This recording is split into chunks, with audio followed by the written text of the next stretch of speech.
সত্যি কি ব্রাহ্মণ প্রাণ প্রতিষ্ঠা করাতে পারে? মূর্তিতে যদি কেউ প্রাণ প্রতিষ্ঠা করানোর ক্ষমতা রাখে, তাহলে যারা অল্প বয়সে মরে যাচ্ছে এই বামনেরা, তাদের কেন প্রাণ প্রতিষ্ঠা করতে পারছে না? বিচার করে দেখবেন। আমাকে নিন্দা করবেন, অসুবিধা নেই। আমাকে নিন্দা করবেন, অসুবিধা এতে নয়। আমার কথাগুলো শুনবেন না, অসুবিধা এতে নয়। কিন্তু আমার কথাগুলো কখনো না কখনো বিচার করবেন যে আমি ভুল বললাম না আমি ঠিক বললাম।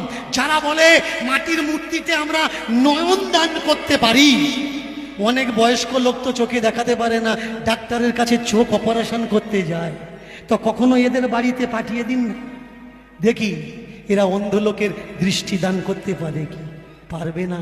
ভাই, মাটির মূর্তিতে চোখদান করা সহজ, কারণ সে বলবে না আমি দেখতে পাচ্ছি।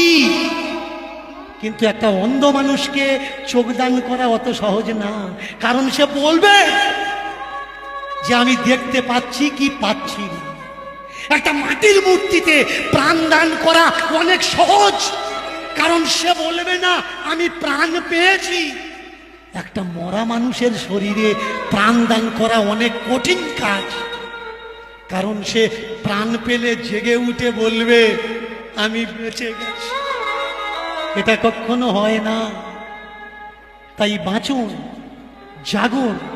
আমি দীনকৃষ্ণ ঠাকুর আজকের এসছি, কালকের আর বোঝাতে আসবো না, কিন্তু আমার বোঝানো সার্থকতা সেই দিন হবে যেদিন আমার এই বকবক করা কটা বাজে কথা আপনারা চিন্তা করে আপনাদের চিত্তকে শুদ্ধিকরণ করে আপনারা গ্রহণ করবেন যে কোনটা ঠিক আর কোনটা